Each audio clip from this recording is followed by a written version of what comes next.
अगर वीडियो आप लोग को पसंद आए तो लाइक, सब्सक्राइब और शेयर भी कर दें।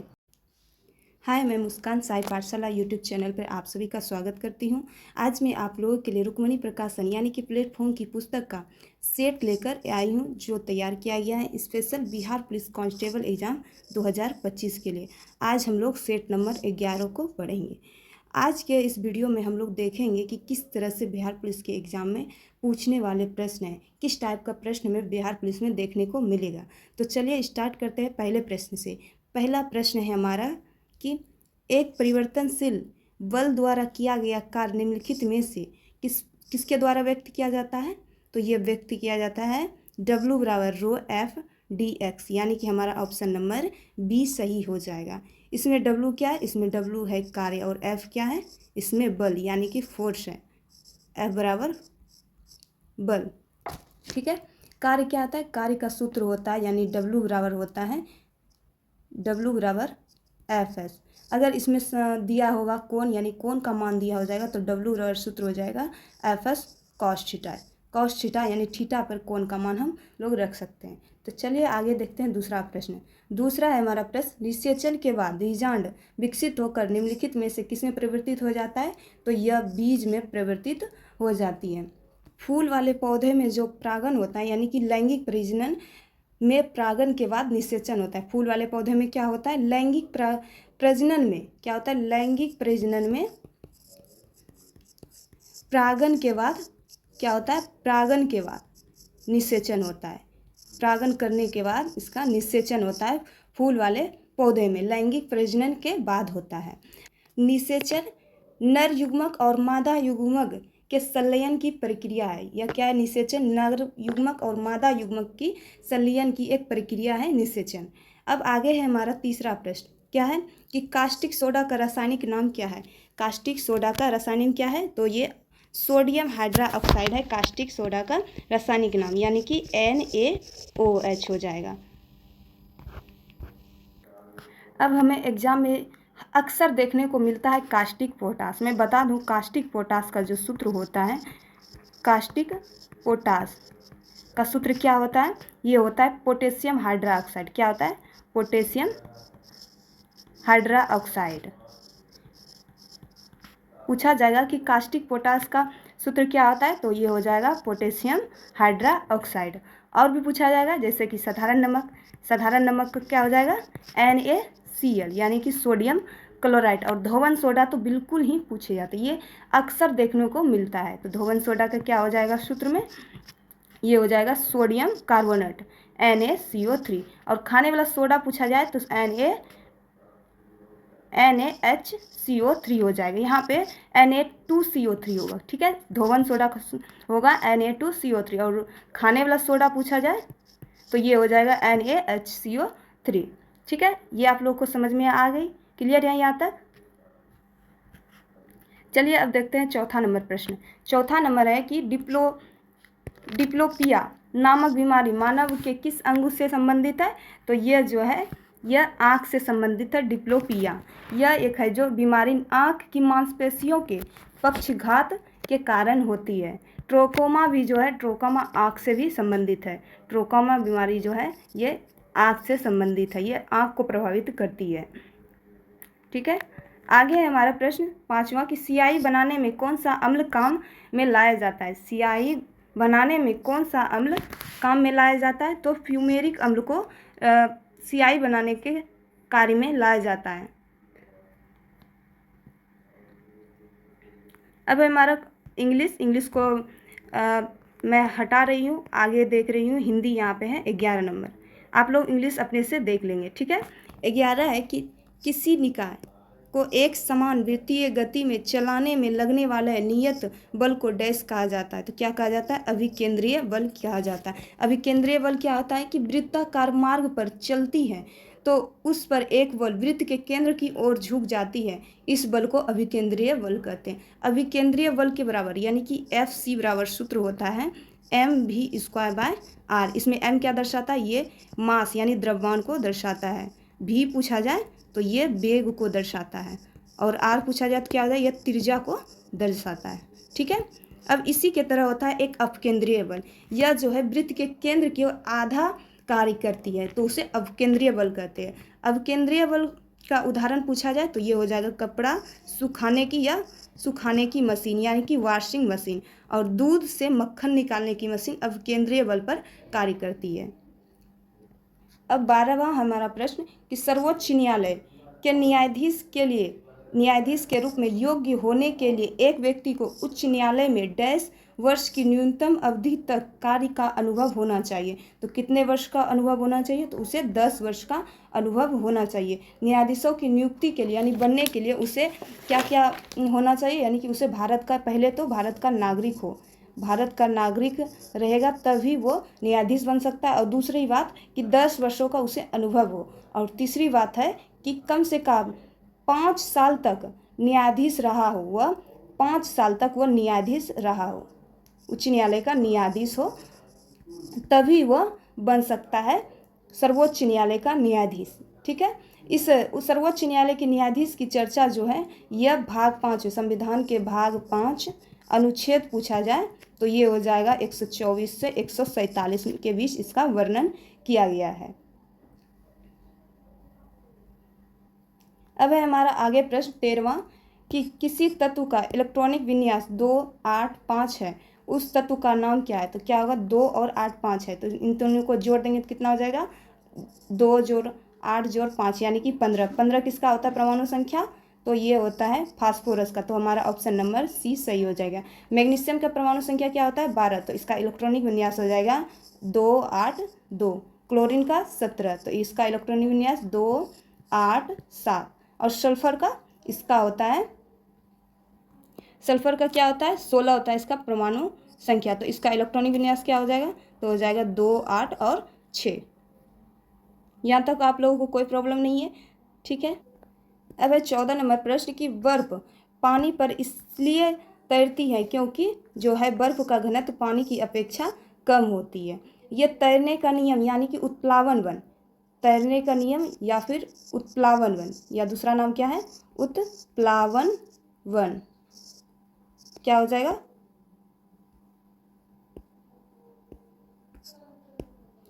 उत्प्लावन का नियम जो है वो किसने दिया है? तो यह आर्किमिडीज ने दिया है। किसने दिया है? आर्किमिडीज ने। जिसका अधिक घनत्व होगा वह तैरने में अधिक आसानी महसूस करेगी, जिसमें अधिक घनत्व होगा तैरने में अधिक आसानी महसूस करेगा। ठीक है, इसमें बर्फ पूछ रहा है, बर्फ का जो घनत्व है वो होता है 0.9 ग्राम मीटर पर सेंटीमीटर क्यूब होता है बर्फ का घनत्व। और जल का पूछा जाए घनत्व कितना होता है? तो 1 ग्राम मीटर प्रति सेंटीमीटर क्यूब होता है। ठीक है। 15 है कि समुद्र में डूबी वस्तु का पता लगाने के लिए किस यंत्र का प्रयोग किया जाता है? तो सोनार का प्रयोग किया जाता है। सोनार SONAR का प्रयोग किया जाए। इसका फुल फॉर्म पूछा जाए तो क्या होगा? इसका full form sound navigation and ranging होता है इसका फुल फॉर्म। ये जो है ये प्रासरव तरंगे उत्पन्न करती है। प्रासरव तरंगे पूछा जाए तो 20 हर्ट्ज से ये होता है प्लस, यानी कि 20 हर्ट्ज से 20,000 हर्ट्ज तक ये होता है अवसरव तरंग। क्या होता है? अवसरव तरंग होता है। और प्रासरव पूछा जाए तो ये प्रासरव जो होता है 20,000 हर्ट्ज से ये अधिक होता है प्रासरव। ठीक है। 15 नंबर क्या है कि समुद्र में डूबी वस्तु का पता लगाने के लिए किस यंत्र का प्रयोग किया जाता है? सोनार का प्रयोग किया जाता है। सोनार जो है यह प्रासरव तरंगे उत्पन्न करती है। इसका रेंज पूछा जाए तो इसका रेंज हो जाएगा 20,000 हर्ट्ज से अधिक है। ठीक है। और सोनार का जो फुल फॉर्म होता है, सोनार का होता है साउंड नेविगेशन एंड रेंजिंग होता है। क्या होता है फुल फॉर्म? साउंड नेविगेशन, क्या होता है? नेविगेशन एंड रेंजिंग, रेंजिंग इसका फुल फॉर्म होता है। प्रासरव क्या हो गया? 20,000 हर्ट्ज से अधिक हो गया। अब अवसरव पूछा जाए तो ये हो जाएगा 20 हर्ट्ज से कम, और असरव पूछा जाए तो ये हो जाएगा 20 हर्ट्ज से 20,000 हर्ट्ज तक, जिसमें हम लोग अवसरव तरंगे सुना करते हैं। और अवसरव ये कुत्ता और चमगादड़ इसको सुन सकते हैं। अब है हमारा गद्यांश। निर्देश में पहले दिया गया है कि निर्देश प्रश्न संख्या 16 से 18 क्या दिया गया है, नीचे दिए गए गद्यांश में कुछ शब्द छोड़ दिए गए हैं। प्रत्येक अनुच्छेद के सामने 4 विकल्प दिए गए। इस गद्यांश को ध्यानपूर्वक पढ़ें और 4 विकल्पों में से सर्वोत्तम उत्तर वाले विकल्प का चयन कीजिए यानी चुनें। दिया गया है कि हमारे देश की उन्नति हम पर ही डैश करती है, और दूसरा है हमारे देश की उन्नति पर महत्व देते हुए सबसे पहले हमारे क्या कर्तव्य है यह समझना जरूरी है। एक व्यक्ति की डैश उसके राष्ट्र व उसके स्वयं की उन्नति है। इसके लिए सबसे पहले तो हमारे क्या कर्तव्य है यह समझना होगा। आर्थिक विकास में वृद्धि, अनुशासन, अच्छी शिक्षा, हमारे देश की गरीबी को मिटाने, सभी राजनीतिक और सामाजिक मुद्दों को मिटाना डैश है। सभी से आदर की भावना रखकर वोट डालने जाना, सभी वह कार्य जो देश की उन्नति में बाधा पहुंचाते हैं उन्हें खत्म करना। जब यह बाधाएं खत्म होगी तभी देश और हमारी उन्नति संभव है। हमारे देश भारत की उन्नति का एक महत्वपूर्ण तत्व डैश में एकता की भावना है। हमारे देश में विभिन्न जाति और धर्म के लोग हैं जो आपस में मिलकर रहते हैं, जो हमारे उन्नति की एक अति आवश्यक तत्व है। भारत देश में 1000 यानी कि हर 1000 किलोमीटर पर डैश बदलती जाती है। तरह तरह की बोलियां, संस्कृति हैं जो हमारे देश को एक धागे में बांधे रखती है, और यही कारण है कि इस एकता की वजह से हमारे देश भारत का नित्य एक आयाम कायम रहा है और उन्नति प्राप्त कर रहा है। अब क्वेश्चन है हमारा 16 नंबर कि हमारे भारत देश की उन्नति हम पर ही डैश करती है। क्या है, तो हम पर ही निर्भर करती है।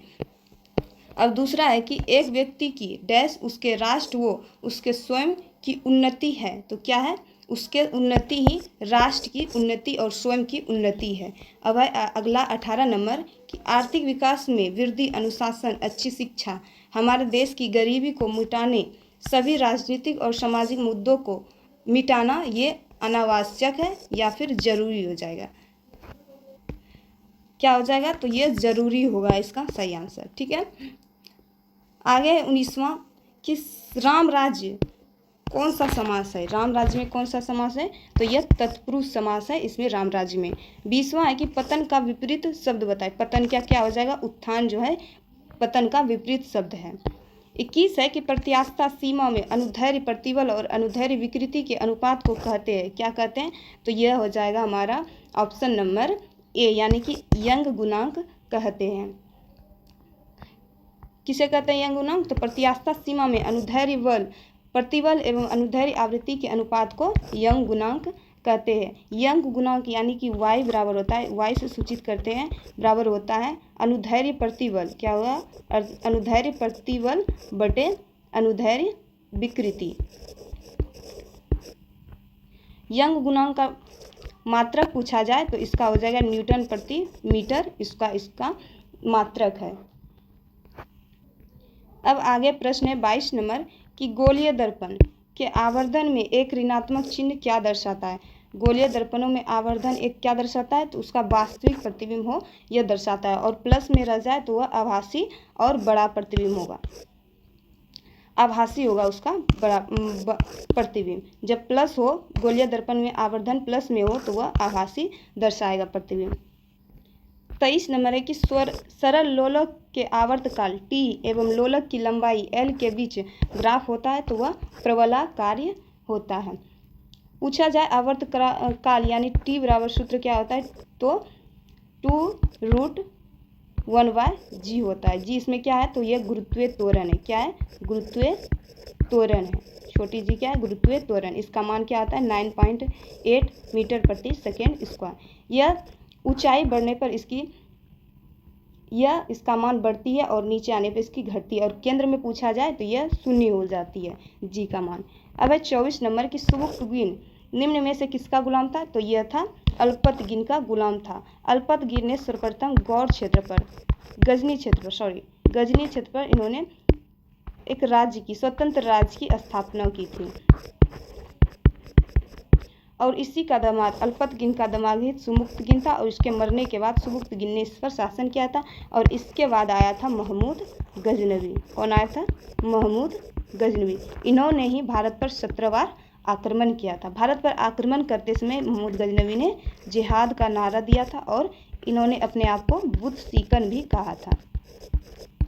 क्या कहा था? बुद्ध सीकन भी कहा था। इसके साथ 4 यात्री भारत आए थे। पहले कौन? फिरदौसी। कौन कौन आए थे? फिरदौसी पहले, दूसरा उतवी, तीसरा फारूकी और चौथा अलबरूनी भारत आए थे। अलबरूनी की एक पुस्तक है तहकीक ए हिंद। क्या है? तहकीक ए हिंद, जिसमें भारत की चर्चा की गई है। और फिरदौसी की पूछा जाए तो इसकी रचना है शाहनामा। क्या है? शाहनामा इसकी एक पुस्तक है। 25 है कि जब हाइड्रोजन गैस को गर्म काले कॉपर ऑक्साइड के माध्यम से गुजारा जाता है तो यह बदल जाता है भूरे रंग की कॉपर धातु में उपचयित हो जाती है। अब है आगे हमारा 26 नंबर की फ्लेमिंग के वाम हस्त नियम का उपयोग डैश निर्धारित करने के लिए किया जाता है। तो क्या निर्धारित करने के लिए किया जाता है? तो धारावाही चालक पर बल की दिशा निर्धारित के लिए किया जाता है। तर्जनी जो है फ्लेमिंग के वाम हस्तीय नियम में तर्जनी यह चुंबकीय क्षेत्र की दिशा दर्शाती है। चुंबकीय क्षेत्र की दिशा दर्शाती है तर्जनी। और पूछा जाए मध्यमा क्या दर्शाती है? तो विद्युत क्षेत्र यानी कि विद्युत धारा की दिशा दर्शाती है। और पूछा जाए लास्ट वाला अंगूठा तो ये इंगित करता है बल की दिशा को। किसको इंगित करता है? बल की दिशा को इंगित करता है। अब है आगे है 27 नंबर की बल एवं विस्थापन दोनों सदिश है। तो कार्य जो बल और विस्थापन का गुणनफल है वह होगा। तो क्या होगा? तो वह अदिश राशि होगी।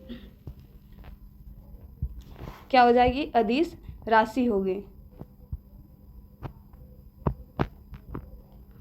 अब है आगे है 28 नंबर। निम्न में से कौन सा अकबर के नवरत्न में शामिल नहीं था? तो कौन अकबर के नवरत्न में शामिल नहीं था? तो बैरम खां जो था ये अकबर के नवरत्न में से नहीं था। यह बैरम खां अकबर का संरक्षक था। कौन था? अकबर का संरक्षक था। अकबर जो है यह मुगल साम्राज्य से था। इसका शासनकाल पूछा जाए तो इसका शासनकाल था, अकबर का शासनकाल कितना था? 1556 से 1605 ईस्वी तक इन्होंने मुगल पर अपना शासन जमाया हुआ था। इसके नवरत्न में कौन कौन थे? पहला तो हो जाएगा रामतनु पांडे, जिसका बचपन का नाम इसका नाम क्या था? तो इसका नाम था तानसेन। तानसेन के बचपन का नाम क्या था? रामतनु पांडे। और हकीम मुकाम हो जाएगा महेश दास हो जाएगा। महेश दास किसका नाम था? तो ये बीरबल का नाम था महेश दास। ये 3 हो गया। और चौथा कौन था? तो चौथा था अबुल फजल। कौन था? अबुल फजल, जिन्होंने आईने अकबरी या फिर अकबरनामा की रचना की। और टोडरमल था। कौन कौन था? टोडरमल था और मानसिंह और था अब्दुल रहीम खाने खा था। कौन था? अब्दुल रहीम खान था। और था एक था मुल्ला दो पियाजो। कौन था? मुल्ला दो पियाजो। इसे आप लोग याद रखेंगे, ठीक है। अब देखते हैं आगे प्रश्न क्या। आगे क्या 29 नंबर कि व्यक्तिगत अवज्ञा आंदोलन की स्थिति को प्रारंभ की गई थी। व्यक्तिगत अवज्ञा आंदोलन की स्थिति को प्रारंभ की गई थी तो 17 अक्टूबर 1940 को प्रारंभ की गई थी। इसमें यह किसके द्वारा तैयार किया गया था, यहाँ चालू किया गया था? यह सबसे पहले इसके सत्याग्रही, व्यक्तिगत अवज्ञा आंदोलन के पहले सत्याग्रही कौन थे? विनोबा भावे थे। कौन थे? विनोबा भावे। और दूसरा पूछा जाए तो जवाहरलाल नेहरू हो जाएगा। और तीसरा हो जाएगा ब्रह्मदत्त। इसके तीसरे सत्याग्रही ब्रह्मदत्त हो जाएगा, ठीक है। इसी आंदोलन में दिल्ली चलो आंदोलन की भी शुरुआत किया गया था और इसे ही दिल्ली चलो आंदोलन भी कहा जाता है, ठीक है। आगे है अब हमारा प्रश्न 30 नंबर। क्या है 30 नंबर कि भारत में जिस राजनीतिक संगठन की स्थापना 1838 में हुई उसका क्या नाम है? 1838 में किस संगठन की स्थापना की गई थी? तो जमींदारी एसोसिएशन की स्थापना की गई थी। यह किसके द्वारा स्थापित किए गए थे? तो यह द्वारिकानाथ टैगोर द्वारा इसकी स्थापना की गई थी। द्वारिकानाथ टैगोर द्वारा इसकी स्थापना कहाँ की गई थी? तो यह कोलकाता में इसकी स्थापना की गई थी। अब है आगे प्रश्न मैथ है कि 28 मीटर व्यास वाले एक वृत्ताकार मैदान को समतल कराने की लागत को क्या होगी यदि शुल्क 125 रुपया प्रति वर्ग मीटर हो। कितना व्यास दिया गया है? व्यास दिया गया है वृत्त का 28 मीटर, इसमें व्यास दिया गया है तो आर निकाल लेंगे तो कितना हो जाएगा 14। तो इसका क्षेत्रफल क्या होता है? तो पाई आर स्क्वायर होता है। पाई का मान कितना लेने को बोला है हम लोग को? तो 22/7। तो 22/7 गुना आर का मान 14 रख देंगे, 14 रख देंगे तो कितना बच जाएगा? 44 गुना 14 गुना करेंगे तो हमें मिल जाएगा वृत्त का क्षेत्रफल। और बोल रहा है कि एक वर्ग मीटर स्क्वायर बराबर 125 रुपया लगता है। तो 44 गुना 14 करेंगे तो कितना लगेगा? तो हम इन दोनों में 125 से गुना कर देंगे तो हमारा आंसर हो जाएगा ऑप्शन नंबर डी, इसका सही हो जाएगा। 77,000 रुपया इसका सही आंसर होगा। तो आप लोग इस जगह करके देख लेंगे। आगे है अब 32 नंबर की 96 इंटू 2 भागा 88 माइनस 24 ब्रैकेट बंद है प्लस 43 गुना 3 का मान कितना होगा। सबसे पहले इस तरह का सवाल पूछा जाए तो इसमें सबसे पहले ब्रैकेट का काम करेंगे। ब्रैकेट में सबसे पहले छोटी ब्रैकेट, फिर मंझली ब्रैकेट, फिर बड़ी ब्रैकेट का काम करेंगे। इन तीनों के बाद फिर करेंगे का काम, भाग का काम, फिर गुना का काम, फिर प्लस का, फिर माइनस का काम करेंगे। ठीक है, इसकी मदद से आप लोग इसका आंसर निकाल सकते हैं। मैं बता देती हूँ, इसका आंसर 132 होगा। अब 33 है, यदि a + 1/a = 6 हो तो a पे power 4 plus a plus 1/a⁴ का मान क्या होगा। सबसे पहले मैं आप लोगों को एक सूत्र बता देती हूँ, उसी की मदद से इसका मान हम लोग निकाल सकते हैं। सूत्र होता है a² + b² बराबर होता है a + b का होल स्क्वायर माइनस 2ab। इसकी मदद से हम लोग इसका मान निकाल सकते हैं। a पे पावर 4 है तो इसको हम लोग क्या लिख सकते हैं? a² पे पावर 2 लिख सकते हैं। तो इसका मान यही आ जाएगा। तो हम लोग इस तरह लिख लेंगे। पहले लिख लेती हूँ मैं a² का होल स्क्वायर प्लस 1/a का स्क्वायर, ये पूरे पे होल स्क्वायर। तो हमारा a का मान हो गया a, यानी कि a बराबर होगा a² और b का मान हो जाएगा हमारा इतना 1/a²। तो हम इस सूत्र पे मान रखेंगे तो क्या हो जाएगा? तो हमें मिल जाएगा, सूत्र पे मान हम लोग रखते हैं, क्या होगा? a² प्लस 1/a का स्क्वायर ब्रैकेट बंद पे square minus 2a² into 1/a²। ये दोनों खत्म हो जाएगा और फिर से इसका मान रखेंगे तो फिर से इसी सूत्र पे मान रखेंगे तो क्या हो जाएगा? a + 1/a का whole square minus 2a into a bracket बंद माइनस 2। ठीक है, इतना बचा है तो इस पर भी कट जाएगा। तो a + 1/a का मान कितना दिया गया है? तो मान दिया गया है कितना? 6 दिया गया है। तो 6 का स्क्वायर घटा 2 का स्क्वायर, इस पर भी स्क्वायर माइनस 2 हो जाएगा। ठीक है, 6 का स्क्वायर कितना होता है? 36 घटा 2, इस पर पूरा है स्क्वायर माइनस 2।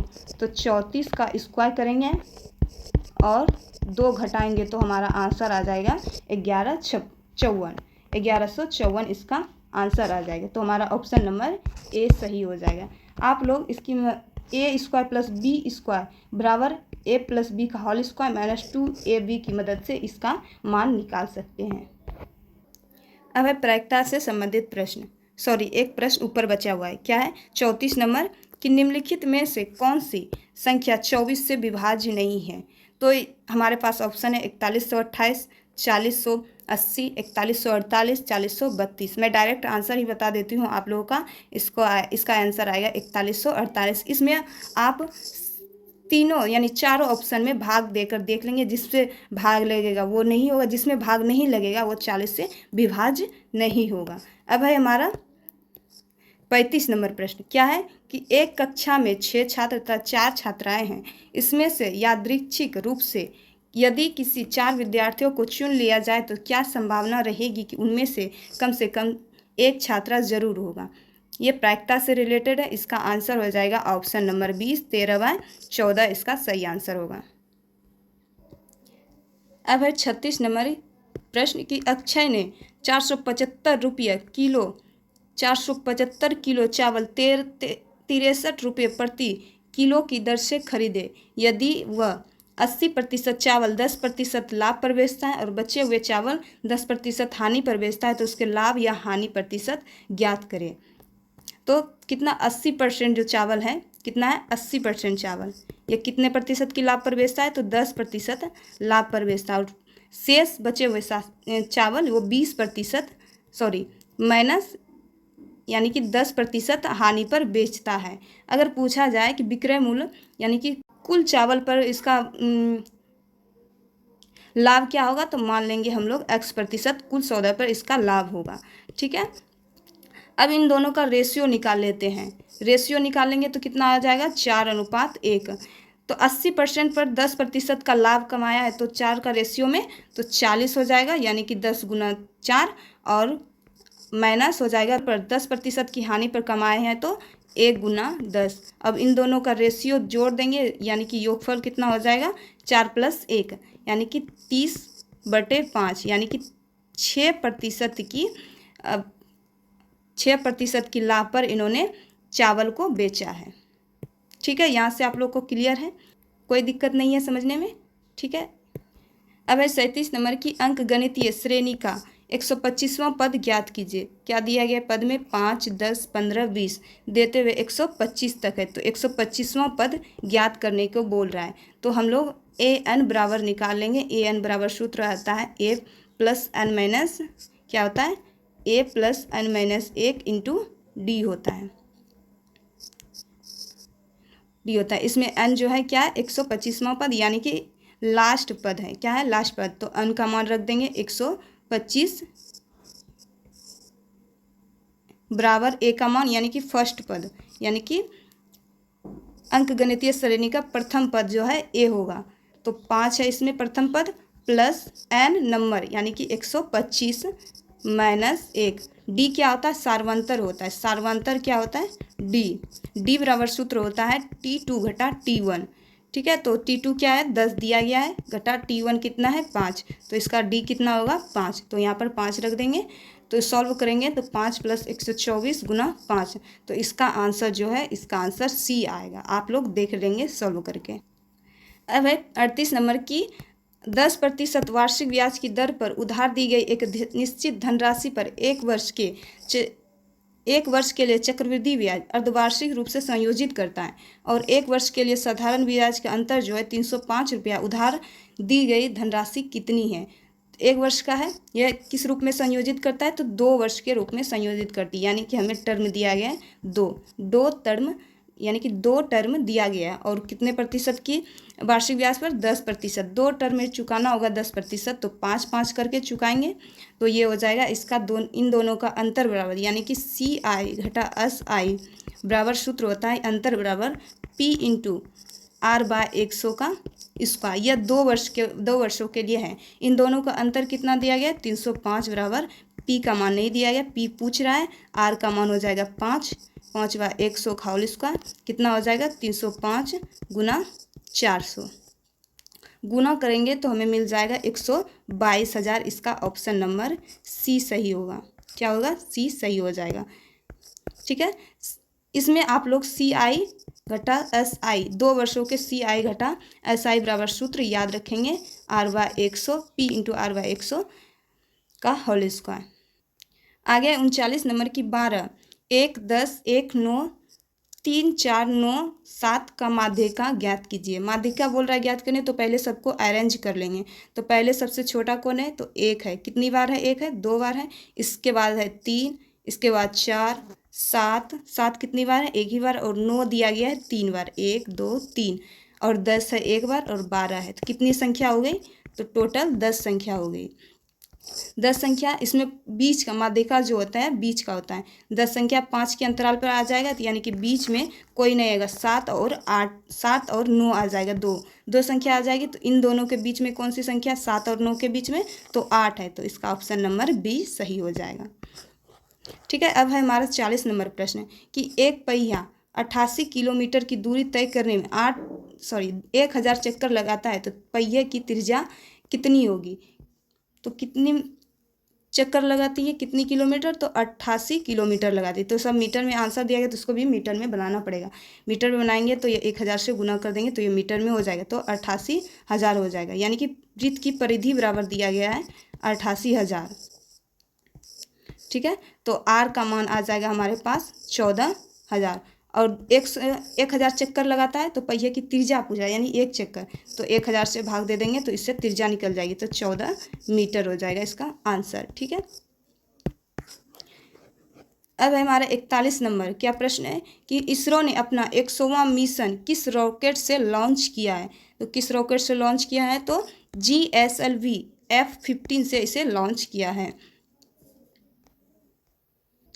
इसे कब लॉन्च किया गया है, तो इसे 29 जनवरी 2025 को लॉन्च किया गया। कब, 29 जनवरी 2025 को लॉन्च किया गया है। इसरो की बात करें तो इसकी स्थापना जो है 15 अगस्त 1969 को की गई है। अब है आगे प्रश्न हमारा कि 42 नंबर की किस विद्वान ने भारतीय संविधान को सहकारी संघवाद का एक उदाहरण कहा है। तो किसने कहा उदाहरण, तो यह ग्रेनविल ऑस्टिन ने कहा है। सहकारी संघवादों का भारतीय संविधान को सहकारी संघवाद कहा है। अब है आगे 43 नंबर की दक्षिणापथपति की पदवी पहले किसने ग्रहण की थी। किसने ग्रहण की थी, तो यह श्री सतकर्णी फर्स्ट ने इसकी पदवी दक्षिणापथ पद की पदवी धारण की थी। सतकर्णी जो है, सतकर्णी फर्स्ट जो है सातवाहन वंश का वास्तविक संस्थापक था। सातवाहन वंश का वास्तविक संस्थापक था। इसकी स्थापना जो है सिमुक ने की थी। किसने की थी, सिमुक ने की थी। आगे है हमारा 44 नंबर प्रश्न कि कर्ण वंश का संस्थापक कौन था। तो यह कर्ण वंश का संस्थापक वासुदेव था। कर्ण वंश की स्थापना जो है सुंग वंश की स्थापना के बाद की गई है। यानी कि सुंग वंश के अंतिम शासक देवभूति को मारकर वासुदेव ने किसकी स्थापना की गई है, तो कर्ण वंश की स्थापना की है। अब है 45 नंबर कि श्रवण बेलगोला में गोमतेश्वर की मूर्ति का निर्माण किसने करवाया है। श्रवण बेलगोला में जो गोमतेश्वर की मूर्ति है उसका निर्माण किसने करवाया, तो चामुंड राय ने इसका निर्माण करवाया है। 46 है कि निम्न में से किस विचार का संबंध जयप्रकाश नारायण से नहीं है। तो किसका संबंध नहीं है, तो चेखाम राज्य का संबंध जयप्रकाश नारायण से नहीं है। 47 है कि निम्न में से कौन सी एक समिति संसद की अस्थायी समिति नहीं है। तो ऑप्शन नंबर डी सही हो जाएगा, वित्त मंत्रालय के परामर्शदात्री समिति यह है, संसद की अस्थायी समिति नहीं है। 48 है कि सोमनाथ को जीत कर लौटते समय मोहम्मद कच्छ की खाड़ी के रास्ते क्यों नहीं गया। तो क्यों नहीं गया था, तो वह क्योंकि सामान्य रास्ते को भोज परमार ने रोक दिया था, इसीलिए वह इस रास्ते कच्छ की खाड़ी से नहीं गया। इन्होंने सोमनाथ मंदिर को कब जीता था, 1025 ईस्वी में इन्होंने जीता था। और इसका लास्ट अभियान जो था जाठों के विरुद्ध था। जाठों पर इन्होंने आक्रमण किया था 1027 ईस्वी में। अब 49 नंबर की सत्ता साझा करने की निम्नलिखित प्रणालियों में से किस एक को जांच और संतुलन कहा जाता है। तो किसे कहा जाता है, शक्तियों का क्षैतिज वितरण को संतुलन कहा जाता है। आगे प्रश्न है 50 नंबर कि शिमला समझौता 1972 पर किनके द्वारा हस्ताक्षर किया गया था। ऑप्शन है हमारे पास भारत एवं पाकिस्तान के विदेश मंत्रियों, दूसरा है इंदिरा गांधी एवं जुल्फिकार अली भुट्टो, और तीसरा है इंदिरा गांधी एवं बेनजीर भुट्टो, और चौथा है अटल बिहारी वाजपेयी एवं परवेज मुशर्रफ। तो हमारा इसमें सही आंसर हो जाएगा option number B, Indira Gandhi एवं जुल्फिकार अली भुट्टो के द्वारा शिमला समझौता पर हस्ताक्षर किए गए थे। उस टाइम इंदिरा गांधी कौन थी, तो ये भारत की प्रधानमंत्री थी। कौन थी, भारत की प्रधानमंत्री यानी कि प्राइम मिनिस्टर थी। और जुल्फिकार अली भुट्टो के बारे में पूछा जाए तो ये पाकिस्तान के प्रधानमंत्री थे। शिमला समझौता भारत और पाकिस्तान के बीच हुआ था। अगर डेट पूछा जाए तो डेट हो जाएगा 2 जुलाई 1972 को शिमला समझौता हुआ था। अब आगे है हमारा प्रश्न 51 कि निम्नलिखित में से किन पहाड़ियों पर उष्णकटिबंधीय सदाबहार वन पाए जाते हैं। तो नीलगिरी पहाड़ियों पर उष्णकटिबंधीय सदाबहार वन पाए जाते हैं। नीलगिरी पहाड़ी की बात करें तो यह तमिलनाडु में स्थित है। कहाँ पर स्थित है, तमिलनाडु में।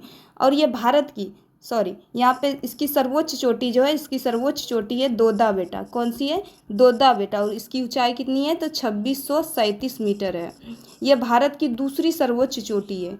भारत की जो है दूसरी सर्वोच्च चोटी है। और पहली की पूछी जाए, भारत की पहली सर्वोच्च चोटी कौन सी हो जाएगी? तो हो जाएगी अनायमुड़ी हो जाएगी। कौन सी हो जाएगी? अनायमुड़ी हो जाएगी। यह भी तमिलनाडु में स्थित है। अब आता है अरावली की पहाड़ी। यह भारत के राजस्थान राज्य में स्थित है। यह भारत की सबसे पुरानी चोटी है। और ये जो है राजमहल, ये मध्य प्रदेश में स्थित है। 52 नंबर प्रश्न है कि बिहार का सबसे पुराना नदी घाटी परियोजना कौन सी है? तो सोन परियोजना जो बिहार का सबसे पुराना नदी घाटी परियोजना है। यह सोन नदी पर बनाया गया है। कहाँ पे बनाया गया? सोन नदी पर बनाया है। सोन नदी से दो प्रमुख नदियाँ निकलती हैं, या फिर कह सकते हैं नहर। पहली कौन सी? तो पूर्वी नहर। कौन सी निकलती है? पूर्वी सोन नहर निकलती है। और दूसरी पूछा जाए तो दूसरी हो जाएगी पश्चिमी सोन नहर निकलती है। ठीक है, इसी पर सोन परियोजना बनाया गया है, सोन नदी पर। कब बनाया गया है? तो 1873 से 74 ईस्वी के बीच सोन परियोजना का निर्माण किया गया है। यह कहाँ पे स्थित है? यह टिहरी पर स्थित है। टिहरी पर स्थित है। अब देखते हैं आगे प्रश्न हमारा क्या है। प्रश्न है 53 कि सिंधु गंगा के मैदान की नई जलोढ़ मिट्टी को किस नाम से जाना जाता है? तो नई जलोढ़ मिट्टी को खादड़ के नाम से जाना जाता है। और सिंधु गंगा की पुरानी जलोढ़ मिट्टी को पूछा जाए तो ये हो जाएगी बांगड़। कौन सी हो जाएगी? बांगड़। पुरानी जलोढ़ मिट्टी ये बांगड़ हो जाएगी। अब रेगुर मिट्टी है। रेगुर मिट्टी के बारे में पूछा जाए तो इसे काली मिट्टी के नाम से भी जाना जाता है। काली मिट्टी पर कपास की खेती की जाती है। काली मिट्टी पर कपास की खेती की जाती है। 54 है कि बाघ परियोजना कब आरंभ की गई थी? बाघ परियोजना कब आरंभ की गई थी? तो 1973 को बाघ परियोजना शुरू की गई थी। हाथी परियोजना जो 1992 में प्रारंभ की गई थी। हाथी परियोजना जो है 1992 को प्रारंभ की गई थी। ठीक है, यह विश्व में सर्वाधिक बाघ भारत में पूछा है। विश्व में अगर पूछा जाए कि विश्व में सर्वाधिक बाघ कहाँ पाया जाता है तो वह हो जाएगा भारत हो जाएगा। ठीक है, आगे देखते हैं प्रश्न। आगे है प्रश्न 55 कि भारत में यूरेनियम कहाँ पाया जाता है? यूरेनियम जो है यो सिंहभूम में पाया जाता है। यूरेनियम का भंडार कहाँ है? सिंहभूम। ये सिंहभूम कहाँ पाया जाता है? तो यह झारखंड में स्थित है। कहाँ स्थित है? झारखंड में। क्या हो जाएगा? झारखंड में स्थित है सिंहभूम।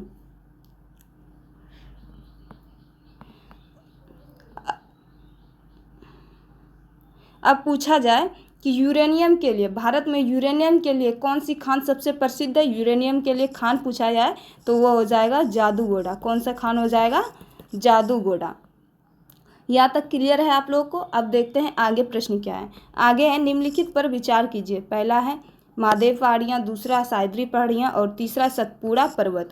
दिया गया उपयुक्त का उत्तर से दक्षिण की ओर अनुक्रम में कौन सा होगा? कौन सा आ जाएगा उत्तर में? उत्तर में सबसे पहले महादेव की पहाड़ियाँ हो जाएगी। और दूसरा ये सह्याद्री पर्वत जो है यह है महाराष्ट्र में स्थित है। और सतपुड़ा कहाँ स्थित है? एमपी। यानी कि हो जाएगा हमारा सबसे पहले दूसरा, यानी कि सतपुड़ा हो जाएगा, तीसरा सतपुड़ा हो जाएगा और दूसरा लास्ट में होगा सह्याद्री पर्वत। यानी कि हमारा ऑप्शन नंबर सही हो जाएगा सी। ठीक है, अब है आगे प्रश्न 57 की जनगणना 2011 के अनुसार भारत में निम्नलिखित राज्यों में से किसकी जनसंख्या उत्तर प्रदेश के बाद सबसे अधिक है? तो किसकी जनसंख्या उत्तर प्रदेश के बाद सबसे अधिक है? तो यह महाराष्ट्र की है। महाराष्ट्र में पूछी जाए जनसंख्या कितनी है तो ये हो जाएगा कितना? 11,23,74,333। कितनी है जनसंख्या? 11,23,74,333 है। और उत्तर प्रदेश में कितनी जनसंख्या है? तो यहाँ पर है 19,98,12,341 जनसंख्या इसकी है। और बिहार में पूछी जाए तो बिहार में है इसकी जनसंख्या 10,40,99,452 है। ठीक है, अब बचा है तमिलनाडु। तमिलनाडु को उतना हमको पता नहीं है, आप लोग गूगल से सर्च कर लेंगे, सर्च करके हमको भी बताएंगे। ठीक है, अब देखते हैं 58 नंबर प्रश्न क्या है। 58 है कि 10 डिग्री चैनल पृथक करता है। 10 डिग्री चैनल किसको पृथक करता है? तो अंडमान को निकोबार द्वीप से पृथक करता है। अब भारत को श्रीलंका से पूछा जाए तो यह पाक जल डमरू मध्य द्वारा अलग होता है। किससे? पाक जल डमरू मध्य द्वारा। और अंडमान को म्यांमार से पूछा जाए तो इसका हमें को पता नहीं है, इसे आप लोग थोड़ा सा देख लेंगे। और लक्षद्वीप को मालदीव से पूछा जाए, लक्षद्वीप और मालदीव को पूछा जाए तो ये हो जाएगा हमारा लक्षद्वीप। और मिनी काय पूछा जाए तो ये हो जाएगा हमारा 9 डिग्री चैनल। कौन सा हो जाएगा? 9 डिग्री चैनल के द्वारा अलग करती है लक्षद्वीप और मिनी काय को। और लक्षद्वीप और मालदीव और मिनी काय को पृथक करती है 8 डिग्री चैनल। कौन करती है? 8 डिग्री चैनल जो है ये करती है मालदीव को किससे? ये मिनी काय से अलग करती है 8 डिग्री चैनल। और 9 डिग्री किसको अलग करती है? ये करती है लक्षद्वीप को। किसको? लक्षद्वीप को।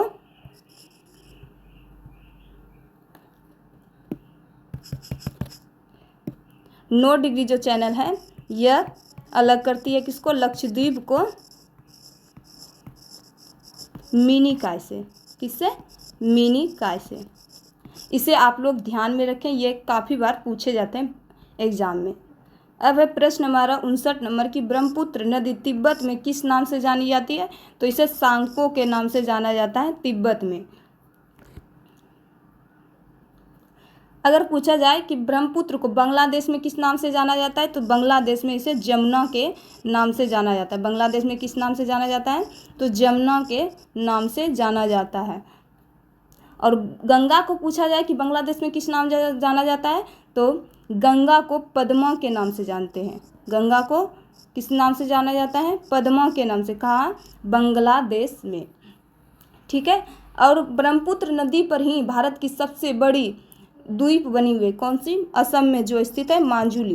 कौन सी है? माजुली द्वीप भारत की सबसे बड़ी द्वीप में से है। यह कहाँ पे स्थित है? असम राज्य में स्थित है। यह किस नदी पर स्थित है? तो ब्रह्मपुत्र नदी पर स्थित है। ठीक है, यहाँ तक आप लोगों को क्लियर है।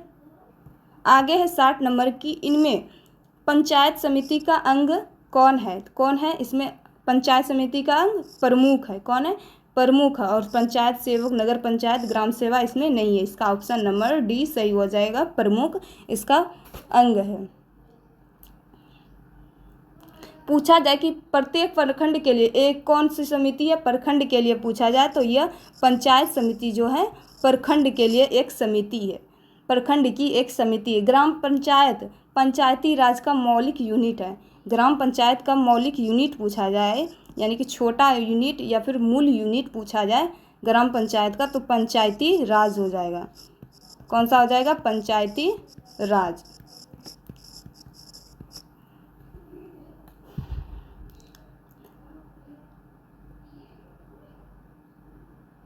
अभी जो वर्तमान में पंचायती राज कितने स्तर की है? तो यह त्रिस्तरीय पंचायत समिति है। कौन कौन सा पूछा जाए? तो ग्राम पंचायत पहला।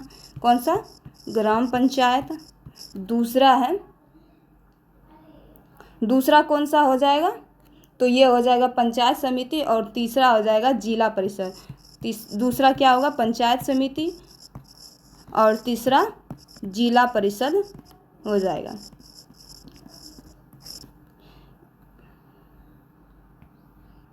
अब है आगे प्रश्न 61 नंबर कि किसी विशेष वर्ग या समूह के हितों को बढ़ावा देने वाले संगठन को किस नाम से पुकारा जाता है? तो इसे पुकारा जाता है हित समूह के नाम से इसे पुकारा जाता है। अब 62 है कि सर्वोच्च न्यायालय के किस मुकदमे में यह बनाए रखा कि प्रस्तावना संविधान का भाग नहीं है? तो किस मुकदमे में बनाए रखा है? तो बेरूबारी मुकदमे में इसे बनाए रखा है। बेरूबारी मुकदमा कब हुआ है? तो यह हुआ है 1960 ईस्वी में। अब पूछा जाए कि केशवानंद भारती, यहाँ पर क्या है? केशवानंद भारती मुकदमा यह कब हुआ है? तो 1973 में हुआ है। ठीक है। अब गोलकनाथ पूछा जाए तो गोलकनाथ जो है 1967 में, कब हुआ है? 1967 में, ठीक है। अब है 63 नंबर कि संयुक्त राष्ट्र संघ की राजकाज भाषाएं कौन सी है? तो कौन सी है इसकी राजकाज भाषा? अंग्रेजी और फ्रेंच है। संयुक्त राष्ट्र संघ की 6 भाषाएं, कुल कितनी 6 भाषाएं? पहली है अंग्रेजी, फ्रेंच, चीनी, रूसी, अरबी और स्पेनिश, ये सारी यूएनओ की भाषा है। इसके 6 अंग भी है, कौन कौन से हैं? पहला हो जाएगा हमारा इसके 6 अंगों में से महासभा, दूसरा हो जाएगा सुरक्षा परिषद, क्या हो जाएगा? सुरक्षा परिषद। तीसरा हो जाएगा हमारा आर्थिक एवं सामाजिक परिषद, कौन सा? आर्थिक एवं सामाजिक परिषद हो जाएगा। अब चौथा हो जाएगा हमारा क्या? प्रन्यास परिषद, क्या हो जाएगा? प्रन्यास परिषद। और पांचवा जो है ये हो जाएगा अंतर्राष्ट्रीय न्यायालय, कौन सा? अंतर्राष्ट्रीय न्यायालय। और छठा की बात करें तो ये छठा हो जाएगा हमारा सचिवालय, कौन सा?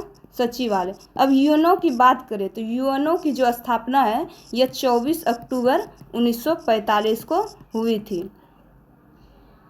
यह सैन फ्रांसिस्को सम्मेलन में यह निर्णय लिया गया था कि यूएनओ की स्थापना की जाए। सैन फ्रांसिस्को सम्मेलन में इसका निर्णय लिया गया, ठीक है। अब देखते हैं आगे प्रश्न हमारा क्या है। अब है 64 नंबर की संयुक्त राष्ट्र यूएन की स्थापना किस दिन हुई? देखिए मैं आप लोग को जस्ट पहले इससे पहले बताई कि यूएनओ की स्थापना 24 अक्टूबर 1945 को हुई है। वही प्रश्न आपको रिपीट में दे दिया, ठीक है। इसे आप याद रखेंगे, इसको मैं पहले ही बता चुकी हूँ। इसकी स्थापना में है जो इसके 5 सदस्य अस्थायी होते हैं, इसमें जो सदस्य होते हैं 5 अस्थायी सदस्य होते हैं और 10 अस्थायी सदस्य होते हैं। पूछा जाए कि यूएनओ में कितने अस्थायी सदस्य होता है तो ये हो जाएगा 5 अस्थायी होता है और 10 अस्थायी सदस्य होता है। इसकी जो स्थापना की गई थी ये 50 देशों के हस्ताक्षर से इसकी स्थापना की गई थी। अब आता है हमारा 65 नंबर प्रश्न कि 38वां राष्ट्रीय खेल 2025 में कुल कितने पदक जीतकर बिहार 29वां स्थान पर है? तो 12 पदक जीतकर बिहार जो है 29वां स्थान पर है। यह एक स्वर्ण पदक लाया है, बिहार जो है एक स्वर्ण पदक लाया है और 6 रजत लाया है, कौन सा? 6 रजत और 5 कांस्य पदक लाया है, 5 कांस्य पदक लाया है। यह पश्चिम बंगाल को हराकर यह लाया है, ठीक है। अब आता है हमारा आगे प्रश्न, क्या है आगे प्रश्न हमारा 66 नंबर की निम्न में से कौन सा कथन सही नहीं है? कथन है हमारे पास कि आरबीआई देश का केंद्रीय बैंक है, जो बिल्कुल सही है। और दूसरा है कि आरबीआई की स्थापना 1949 में हुई थी, ये सरासर गलत है। आरबीआई की जो स्थापना है वह 1 अप्रैल 1935 को हुई थी। कब हुई थी? 1 अप्रैल 1935 को। 1949 की बात करें तो आरबीआई का राष्ट्रीयकरण हुआ था 1949 को। और क्या दिया गया इसमें कि आरबीआई केंद्रीय एवं राज्य सरकारों का बैंकर है, ये भी सही है। और चौथा जो है आरबीआई देश के विदेशी विनिमय का निधि का अभिरक्षक है, तो ऑप्शन हमारा बी सही हो गया। अब है आगे प्रश्न 67 नंबर की निम्नलिखित में से कौन सा पौधे के तने के माध्यम से प्रजनन होता है? तो यह होता है गुलाब के फूल से तने के माध्यम से प्रजनन करता है। 68 है हमारा कि डैश स्थानिक प्रजाति का एक उदाहरण है, तो कौन हो जाएगा? एशियाई चीता जो है स्थानिक प्रजाति का उदाहरण है। 69 है कि इनमें से कौन सी सबसे लंबी नदी है जिसका उद्गम भारत में है? तो गंगा की जो उद्गम है यह भारत में, यह कहाँ से निकलती है? तो गंगोत्री ग्लेशियर, कहाँ है गंगोत्री ग्लेशियर? यह उत्तराखंड में स्थित है और इसकी जो लंबाई है 2525 किलोमीटर है। मैं आप लोगों को पहले बता चुकी हूँ इससे पहले कि गंगा को बांग्लादेश में किस नाम से जानते हैं? पद्मा के नाम से जानते हैं। अब है आगे प्रश्न हमारा, आगे प्रश्न क्या है? 70 नंबर की CaO कैल्शियम ऑक्साइड का सूत्र का इकाई द्रव्यमान है तो कितना है, तो 56 म्यू है। कितना, 56 म्यू है। अब देखते हैं हमारा क्या प्रश्न है। 71 नंबर है कि निम्नलिखित में से किस प्रकार का वायरस एक्सेक्यूटेबल फाइलों से जुड़ जाते हैं और फाइल रन करने पर फैलाता है। तो कौन फैलाता है, तो फाइल इफेंडक्टर वायरस करता है। फाइल इफेंडक्टर वायरस करता है। अब 72 है कि भारतीय रिजर्व बैंक के ओपन मार्केट ऑपरेशन का आशय क्या है। तो इसका आशय है सिक्योरिटीज में व्यापार करना। क्या है, सिक्योरिटीज का व्यापार में करना। आरबीआई का ऑपरेशन, ओपन मार्केट का ऑपरेशन आशा है। 73 है कि निम्न में से कौन बॉन्ड द्वारा भारतीय संस्थान विदेशी बाजारों से विदेशी मुद्रा की बजाय रुपये में पैसा जुटा सकते हैं। तो यह जुटा सकते हैं मसाला बॉन्ड। अब है 74 की ग्रैंड स्लैम शब्द संबंधित है। ग्रैंड स्लैम शब्द जो है किससे संबंधित है, तो ये लॉन्ग टेल इससे संबंधित है। इससे और भी शब्द सम्मिलित है। पहला हो जाएगा हमारा दूसरा है शब्द इससे ब्रेंड, बैंक हेड ड्राइव। कौन सा, बैंक हेड ड्राइव। और दूसरा बाली, तीसरा हो जाएगा हॉप। ठीक है, इतना आप लोग याद रखेंगे। ग्रैंड स्लैम जो संबंधित है वो ऑस्ट्रेलियन ओपन से संबंधित है। किससे है,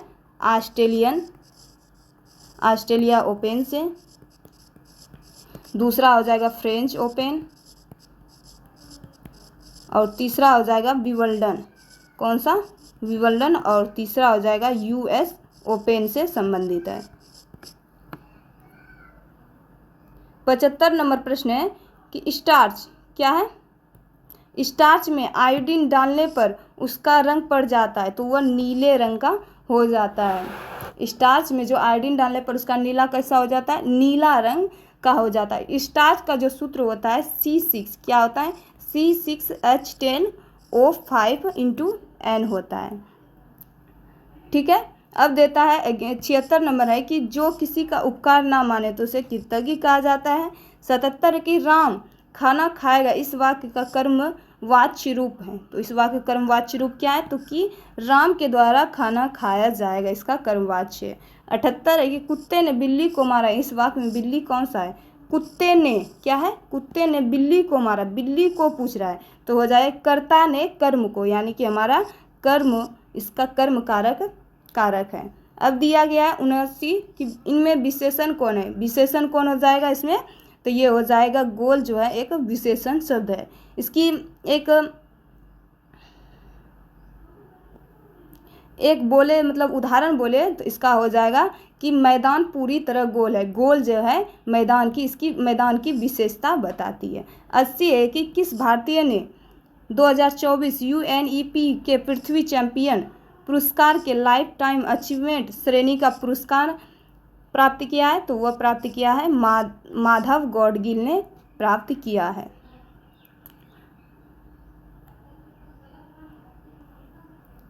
इक्यासी है कि निम्न में से निम्न कण एक ही गतिज ऊर्जा के साथ चल रहे हैं, उनमें से सबसे अधिक संवेग किसका होगा, तो वह होगा अल्फा किरण का। अल्फा किरण जो है, अल्फा किरण यानी कि अल्फा कण, इसका जो है सबसे अधिक क्या होता है, सबसे अधिक आयन क्षमता होता है। क्या होता है, सबसे अधिक आयन क्षमता होती है अल्फा कण की। अब गामा किरण की पूछा जाए तो इसमें वेदन क्षमता सबसे अधिक होती है। क्या होती है, वेदन क्षमता इसकी अधिक होती है। अब आता है 82 की जंगरोधी इस्पात के निर्माण में इसका मिश्रत्वन यानी कि मिश्रत्वन किससे होता है, तो जंगरोधी इस्पात का निर्माण किससे होता है, जंगरोधी इस्पात का जो निर्माण है तो किससे होता है, तो यह क्रोमियम और निकेल से इसका निर्माण होता है, यानी कि ऑप्शन नंबर हमारा C सही हो जाएगा। अब है 83 नंबर की एक बिंब को 15 सेंटीमीटर फोकस दूरी वाले उत्तल दर्पण से 30 सेंटीमीटर की दूरी पर रखा गया। दर्पण सूत्र का उपयोग करके प्रतिबिंब की भी की गणना ज्ञात कीजिए। इसमें दिया गया फोकस दूरी यानी कि F बराबर 15 सेंटीमीटर। कौन सा दर्पण है, तो यह उत्तल दर्पण। किस तरह होगा, तो अंदर की तरफ कलई किया होगा। इसमें फोकस जो है प्लस में होगी और पूछ रहा है प्रतिबिंब, ये प्रतिबिंब जो है ऋणात्मक में आएगी। कैसी होगी इसका प्रतिबिंब, यह ऋणात्मक होगी। और u दिया गया यानी कि प्रारंभिक यानी कि दूरी दिया गया है 30 सेंटीमीटर, तो भी हम लोग निकाल सकते हैं। तो हो जाएगा 1/f बराबर 1/v प्लस 1/u, दर्पण सूत्र। अब 1/v बोल रहा है निकालने, यानी कि v बराबर, तो 1/v बराबर हो जाएगा 1/u माइनस 1/f हो जाएगा। ठीक है, इसको उधर लेते जाते हैं तो सही होगा हमारा। तो हो जाएगा 1/v बराबर 1/f माइनस 1/u। इस सूत्र पे आप लोग लगा के देखेंगे तो ऑप्शन नंबर हमारा ए आ जाएगा, इसका सही आंसर 10 सेंटीमीटर। ठीक है, अब देखते हैं 84 नंबर क्या है। 84 है कि फ्रियोन का प्रयोग निम्नलिखित में से किस रूप में किया जाता है, तो प्रतिशीतक के रूप में फ्रियोन का प्रयोग किया जाता है। फ्रियोन का जो सूत्र होता है, रासायनिक नाम होता है इसका होता है CFC। क्या होता है, CFC यानी कि क्लोरोफ्लोरोकार्बन। अब देखते हैं आगे क्या प्रश्न। आगे है 85 नंबर कि वे जीव जिनकी कोशिकाओं में केंद्रक झिल्ली नहीं होती है डैश कहलाती है, तो वह प्रोकैरियोटिक कहलाती है। अब आगे है हमारा प्रश्न 86, कवक फंगस द्वारा फैलाने वाली बीमारी है, तो क्या ब्लैक कृमि या रिंग वर्म जो है फंगस द्वारा उत्पन्न होती है। 87 है कि मानव त्वचा को रंग देने वाला वर्णक कौन सा है, तो मेलानिन हो जाएगा मानव त्वचा को रंग देने वाला वर्णक। मेलानिन की अधिक मात्रा होने पर त्वचा का रंग काला हो जाता है। यदि अधिक हो जाएगा, प्लस में हो जाएगा तो काला आदमी होगा, यानी कि काला दिखेगा, और कम होगा तो यह वाइट यानी कि गोरा होगा। वो आदमी क्या होगा, गोरा। जिसमें मेलानिन की अधिक मात्रा होगी तो काला होगा और कम होगी तो वह गोरा होगा। ठीक है, अब देखते हैं हमारा प्रश्न 88 है कि भुगतान करने के लिए विभिन्न करेंसी के बीच जो दर होता है उसे कहते हैं, क्या कहते हैं, उसे कहते हैं भुगतान, ऑप्शन नंबर बी हो जाएगा भुगतान संतुलन कहते हैं। क्या कहते हैं, भुगतान संतुलन कहते हैं। 88 है कि भुगतान करने के लिए विभिन्न करेंसी के बीच जो दर होता है उसे कहते हैं, तो उसे विनिमय दर कहते हैं। क्या कहते हैं, विनिमय दर कहते हैं। विनिमय संतुलन, विनिमय दर जो है भुगतान करने के लिए विभिन्न करेंसी के बीच जो दर होता है उसे विनिमय दर कहते हैं। ठीक है, अब आगे है हमारा प्रश्न 89 की खनिजों को संरक्षित करने के लिए आवश्यक है क्योंकि, तो ऑप्शन है हमारे पास ए यानी कि एक कथन है, ए वो एक नवीकरणीय है, दूसरा वो तेजी से घट रहे हैं, तीसरा है देश के औद्योगिक विकास के लिए इसकी आवश्यकता होती है, और चौथा इनका निर्माण बहुत तेजी से हो रहा है। ऑप्शन है हमारे पास 1 या 2 सही है, दूसरा 2 या 3 सही है, तीसरा है 3 या 4 या फिर सभी सही है। तो हमारा ऑप्शन नंबर 2 कथन 2 और 3 ये दोनों सही है कि वह तेजी से घट रहा है और देश के औद्योगिक विकास के लिए इनकी आवश्यकता पड़ रही है। 90 है कि किस वर्ष रूसी क्रांति के आर्थिक लोकतंत्र की नींव मजबूती प्रदान की। किस वर्ष रूसी क्रांति ने आर्थिक लोकतंत्र की नींव को मजबूती प्रदान की, तो 1917 ईस्वी में इसको मजबूती मिली थी रूसी क्रांति को। अब पूछा जाए इसी से रिलेटेड है कि रूस का अंतिम शासक पूछा जाए, रूस का जो है अंतिम शासक पूछा जाए तो हो जाएगा जार निकोलस द्वितीय हो जाएगा। कौन हो जाएगा, जार निकोलस द्वितीय हो जाएगा इसका आंसर।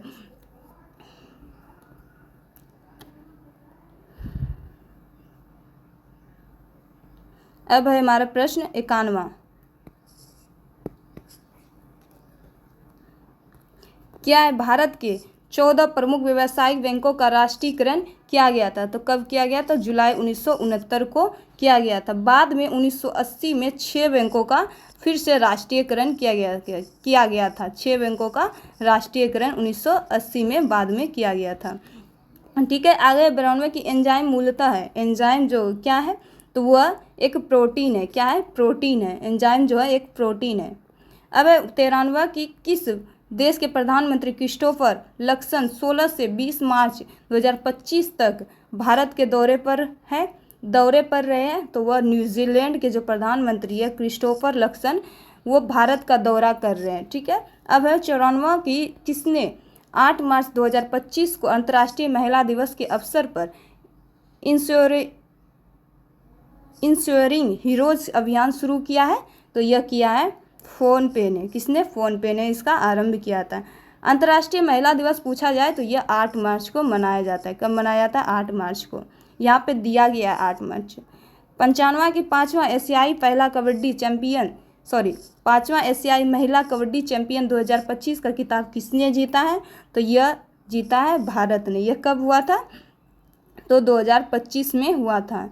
6 से 8 मार्च तक इसका आयोजन किया गया था। 6 से 8 मार्च तक। कहाँ पर? इराक के तेहरान में।